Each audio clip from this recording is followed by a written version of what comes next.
to Literary Literature. My name is Mohammed Iqbal, and today we'll be traveling back in time to the famous Elizabethan period. In this episode, we'll be analyzing the unlawful actions that took place in Denmark. This event is a story of great tragedy which has been intertwined with revenge and the critical topic of depression. Hamlet's misfortune has been studied multiple times throughout history in various cultures in over 100 languages.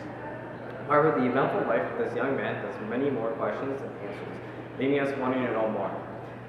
Through the way his companions describe him, Hamlet was said to be an extremely enigmatic person. However, the true face of Denmark's prince has yet to be fully understood. To help us understand what being Hamlet was really like, we have one of our famously knowledgeable viewers, Horatio, questioning Hamlet's most trusted friend, Horatio. He will explain the characteristics that made Hamlet an enigmatic, tragic hero, as Horatio stood by his best friend to help him seek revenge and overcome many obstacles. Thank you for joining us today, Horatio. Thank you for having me. Many of our viewers have been trying to seek answers to questions only you can answer. We know that you've stood beside Hamlet since the beginning and you are very well trusted. Please tell us, in your opinion, what contributed to Hamlet's fame? My dear friend Hamlet was a prince who belonged to a higher class since he was a part of a royal family. His father, Senior Hamlet, was the king of Denmark until he was murdered by his villainous brother in search for love and power. He also was a very noble individual, and everybody loved him for who he was and the deeds he committed. Hamlet was also a very famous philosopher who intrigued many people with his studies and wise words, showcasing a very positive image of himself. I understand. Through family background and reputation, the famously known prince had become an inspiration to the people around him. Unfortunately, our hero also possessed some type of moral weakness and was confronted with an inner conflict which everyone was aware of. Since you are very close with Hamlet, can you elaborate on what Hamlet was being faced with during this time? After the death of Hamlet's father, I witnessed it become more complex. I remembered him telling me that during one of his emotional breakdowns, he had a moment in which he contemplated suicide. His inner conflict was between life and death, debating if suffering was worth it. However, Hamlet knew that suicide isn't natural, and although he was going through a tough time, he didn't want to take his own life, as it is considered spiritually unlawful in Christianity. This was one of his weaknesses and also one of his biggest conflicts with his own conscience. Yes, a lot of us see that in Hamlet's to be or not to be monologue, he's confused at times and has these random outbursts of emotions and feelings in which he wants to end his suffering and state of severe depression. Moving forward, we know every protagonist experiences a downfall in his or her mission. Hamlet's objective was to revenge the murder of his father that was committed by his uncle Claudius. Can you please explain the situation our prince experienced his first downfall? So my friend's destiny was to avenge his father. Hamlet spent many months to devise a plan to successfully get his uncle to admit to his wrongdoings.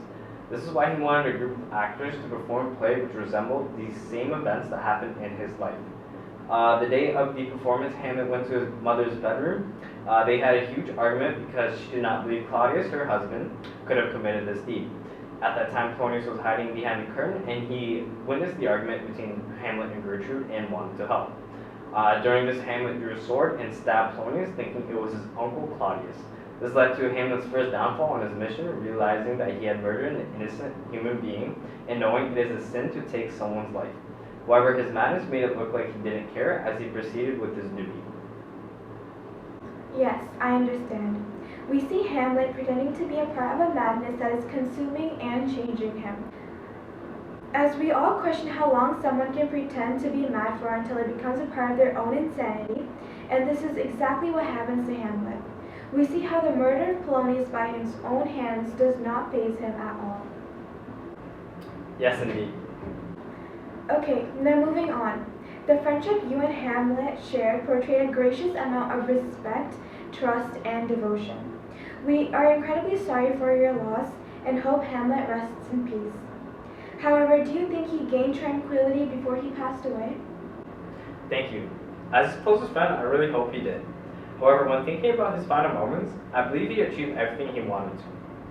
Although it didn't go over as smoothly as he thought it would, Hamlet did end up avenging his father's murder, which was basically his end goal. During the sword fight with Hamlet and Laertes, everyone that contributed to his madness was killed, including Claudius and his mother Gertrude. This concludes the calamities of Hamlet's life and all the troubles that were present in the kingdom. It is when the extremely qualified foreign brides in his Norwegian army took over the kingdom, bringing in a sense of restoration.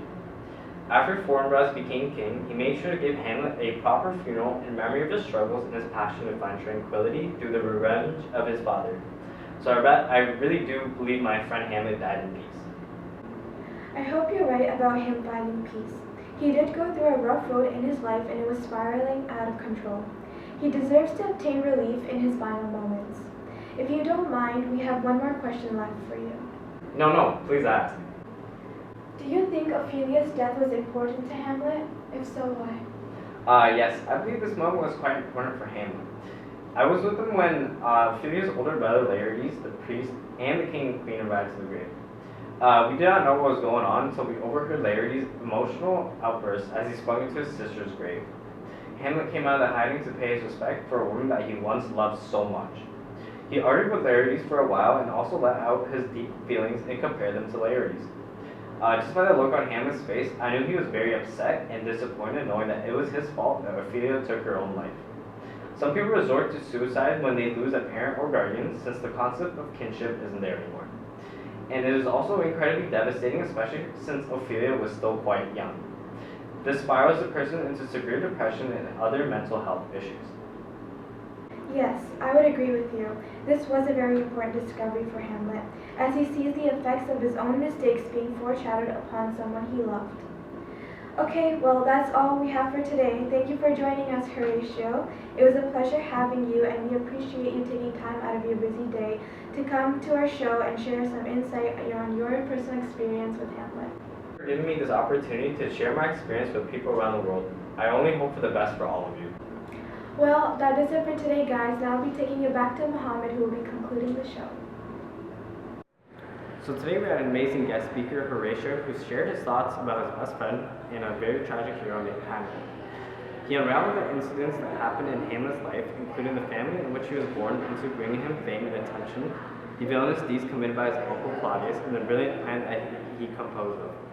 However, in his diabolical scheme, he became a part of something that was consuming him from the beginning.